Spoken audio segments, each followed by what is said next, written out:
Thank you very much. Thanks for coming to see me. Hello, everyone. Thank you. It's good to be... Oh, I'm smashing it already. That was a silly pun. It wasn't planned. But not everybody watching this on YouTube has English as their first language, so they figure it out and feel good about themselves. Smashing it, glass smashing. To them, it means a bigger deal. Anyways, it's good to be here, great to be back, or in the words of Nigel Farage, أهلا وسهلا بكم جميعا.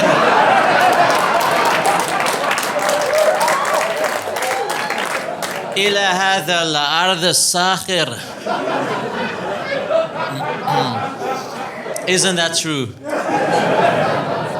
Somebody had to say it. Anyway, good to be here. Now, I've got a bad bruise on this side of my face. Thanks for asking. I'll tell you what happened. So tonight I'll need you guys to look your most beautiful and entertained, so our picture editor Paul can opt for that camera angle.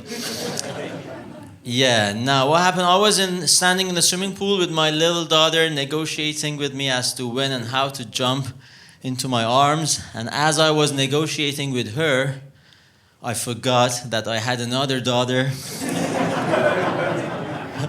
in my blind spot who was not waiting for the clearance. She went at it, I guess, a career as a pilot with Delta Airlines.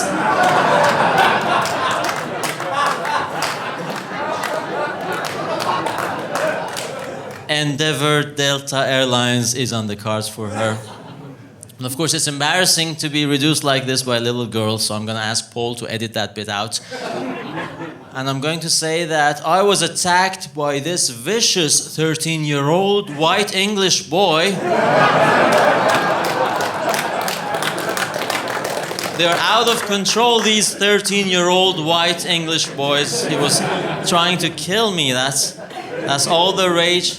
Have you seen Adolescence on Netflix?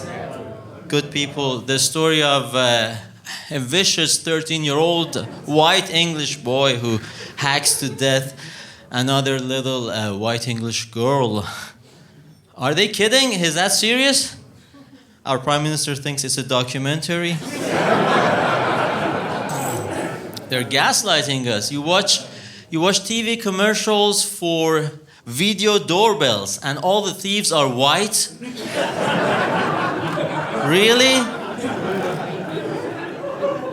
You want to watch Snow White? She's brown? Really? Canadians tell us they have national pride? Come on now. Ill-managed government, healthcare, and maple syrup do not make a national identity.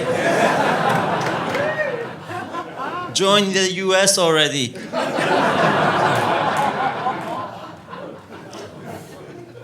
Yeah, but thankfully Netflix has been open to the criticism. They have announced a sequel, Adolescence 2. The protagonist will be a bunch of white English 13-year-old girls. And they get together and rape thousands of Pakistani men.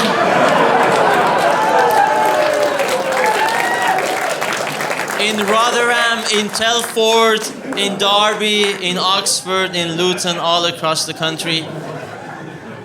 Keir Starmer is already on it. He has read the screenplay with his kids. He's legislating to tackle the problem of voiceless Pakistani men being assaulted by little English girls. What a prime minister, huh?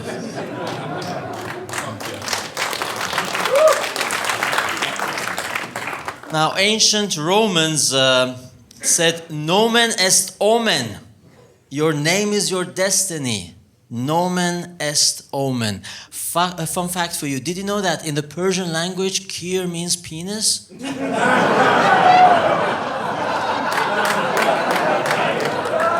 Yeah? Kir means penis. If you don't believe me, go to the biggest luxury hotel in your town and ask a Persian-speaking bogus asylum seeker to confirm it for you. Prime Minister Penis. Penis by name, penis by nature. Speaking of Iran, they have a funny foreign minister. He's quite smart. Whenever he's grilled by Western journalists, they're like, why do you have political dissidents in prison? We don't have political prisoners. They are not political prisoners. They are agitators of the public opinion. That's what they are. What about those journalists in prison? We don't have journalists in prison. They are not journalists. These are pen pushers promoting a distorted, discrediting agenda by our enemies. What about those peaceful protesters in prison? Those are not peaceful protesters. Those are the foot soldiers of the penetrating, nefarious agenda of the imperialist powers. And then this guy turns on his TV and sees Keir Starmer at the White House next to Donald Trump, and J.D. Vance tells Keir, you are jailing people for stickers and silent prayers. And Keir says, we have freedom of speech in Britain and we are quite proud of it. And the Iranian foreign minister is like, are you kidding me? That's all it takes? Was that an option? Outright denial was an option? I've been busting my back, coming up with fancy mouthfuls of terminology, and English is not even my first language. And this guy doesn't have the decency, the shame to at least come up with some justification? Are you kidding me? Keir Starmer. In Southport, this black kid hacked to death 3 little white girls. There were racial riots, and Keir came out and said, I'm utterly heartbroken. I'm utterly heartbroken for the senseless loss of these 3 police cars. White people must stop looting, rioting, stealing is cultural appropriation.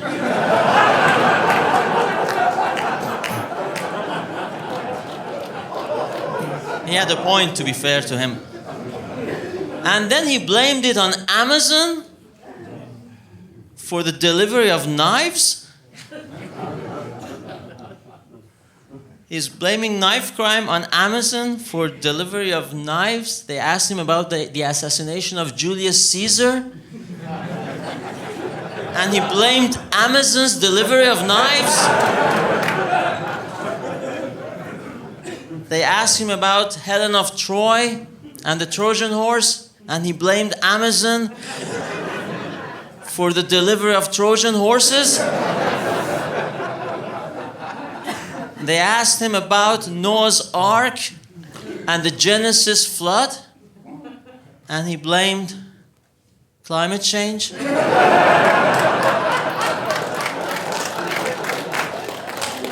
That's why the British government is pressing ahead with the net zero and green agenda.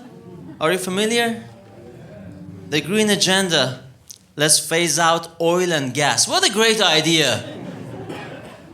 Let's phase out oil and gas. Let's take away from Arabs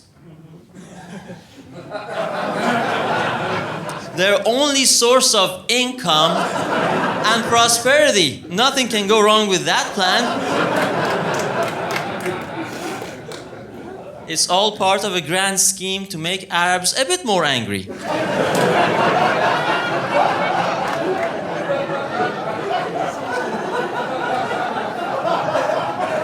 Do you know Arabs?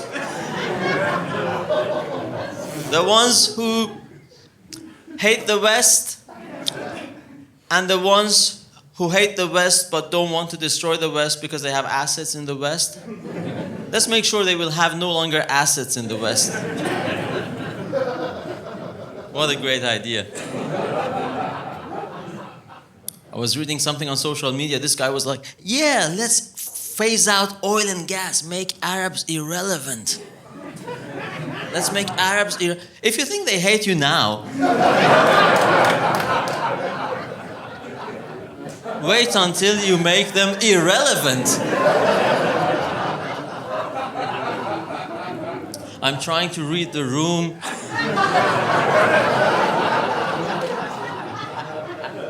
Do you guys like accountability? That's the theme of this set, but first, genocide. I mean, genocide is not funny per se. Give me a chance to explain. That's disrespectful, come on. But honestly, there has been a genocide going on. Haven't you noticed? The genocide actually cost Kamala Harris her election bid. How many children do you think they've killed in the past year or so? How many? And mark my wording, I didn't say have been killed. I said, how many children have they killed? Because it's deliberate, you know? And they expect us to believe that killing these children is just a byproduct, an unwanted, undesirable side effect of them exercising their right.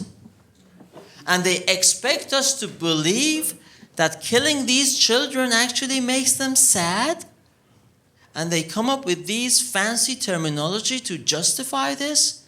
What do they call it? They call it women's reproductive health care. Because Kamala was all about women's reproductive health care. Now, that's a good joke because half of you were tense and are now happy. And half of you were happy and now are tense. But you know, they're up to no good when they come up with euphemisms, right? When they resort to euphemisms. I was watching Canadian foreign minister at the UN, and she came on and said, yeah, we want more women's reproductive health care. We want more bodily autonomy for women. We want more agency for women. We want more choice for women. And she went on and on. But ultimately, the TV screen space is quite limited. So the media had to write, Canadian Foreign Minister Melanie Joly wants more abortion. So the TV screen is limited and the space limit shall set you free. But you know they're up to no good when they use euphemisms. It's like when your estate agent describes a neighborhood as vibrant.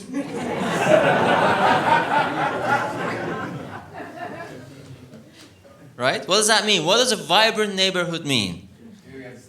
It means when you go to the supermarket, all products are locked up. Except books. And sun cream.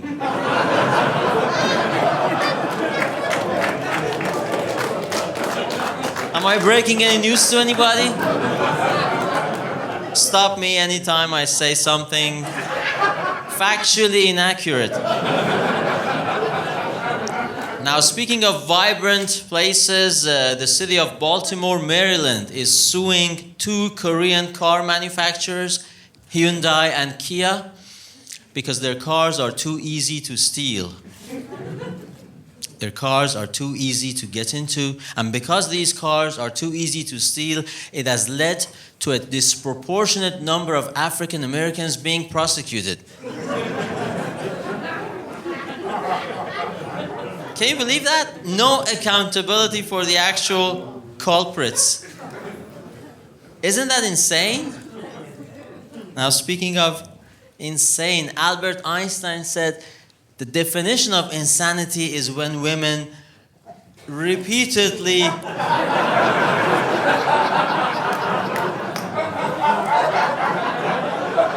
This is new. Have you heard this before? Were you in Stratford? Albert Einstein said, insanity means when women repeatedly vote for open borders and then are surprised at being assaulted on the streets of London. What, you don't agree? Are you smarter than Albert Einstein? He said that. They vote for open borders and then they're surprised at being assaulted. It's like buying a pit bull for your baby and being surprised that the pit bull assaults the baby. I'd like to buy a pit bull for my baby, please. It's gonna assault your baby, ma'am. No, but with the right kind of education, maybe. There have been educators, didn't work. Like whom? Like the last king of Afghanistan? What happened? He died in exile. Anyone else? The last king of Iran? What happened? Well, the clue is the word last, you know? He died in exile too. Anyone else? Oh yeah, the last king of Iraq. Did he die in exile? No, he died hanged upside down from his palace, royal palace balcony. We are no longer talking about pit bulls, are we? No, this is a metaphor or allegory. You guys like allegory? Yeah? Coincidentally, allegory is also the new leader of Syria. Yeah? Do you like whimsical segues? The new leader of Syria, what a great transformation, what a reinvention, what a rebranding. This man had all blemishes possible on his resume. A commander in ISIS, commander in Al-Qaeda, BBC News presenter.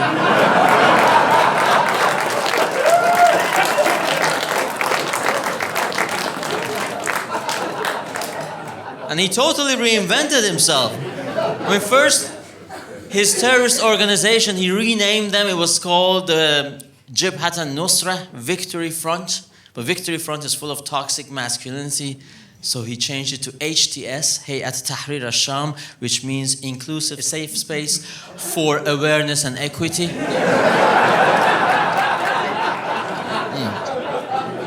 And then to ingratiate himself with the British government, he told them that all the massacres committed by his forces were carried out by weaponry delivered by Amazon.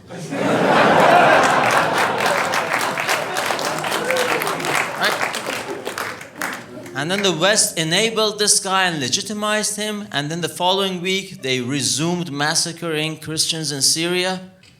And the West was surprised. You legitimized and empowered Islamic terrorists, and now they are massacring Christians again, and you're surprised. This is like women voting for open borders. I'm being surprised that we covered this, remember? But it's a dream refugee scenario for those coming from Syria. They get to our border. Hello, I am escaping from the Assad regime, a very brutal regime. So the Assad regime has been toppled by the Al-Qaeda terrorists and ISIS. Yes, that's what I meant. I'm escaping from ISIS, very brutal regime. Okay, get in. Next. Hello, I am the Assad regime. I am escaping from ISIS as per the previous applicant. Okay, go in. Next. Hello, I am ISIS. I already have British passport.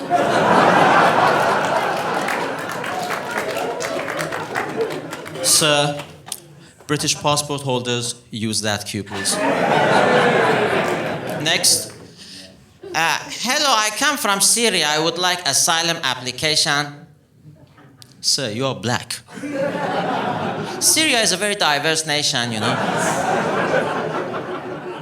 All right, you're lucky Labour is in Downing Street right now. If you had come under the previous government, you wouldn't have let me in? Oh no, we would have let you in, but not before a 45-minute interview.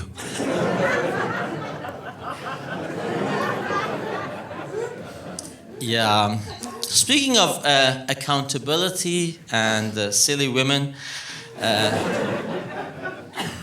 Lily Phillips, British OnlyFans model, made headlines when she announced this new stunt. She's gonna sleep with 1,000 men in 24 hours. And of course, in October, she slept with 100 men over 24 hours.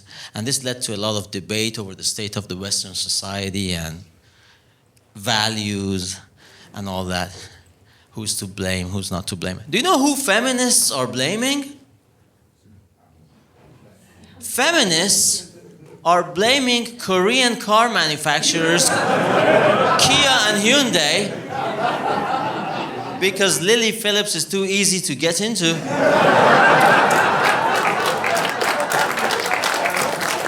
No accountability for women. Anyway, I need to wrap up, guys. I don't know. People are surprised. I used to be in an Iranian prison. Now they're surprised I'm not in a British prison.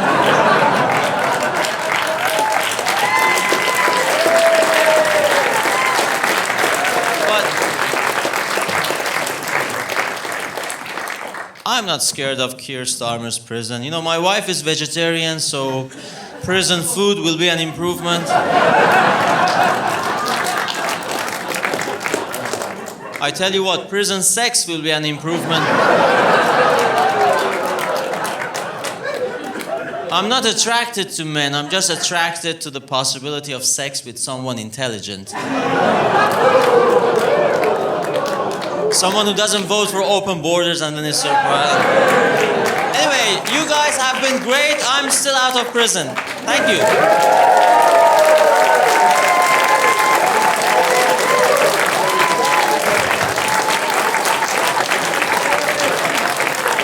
And a huge round of applause for Nicholas Santos!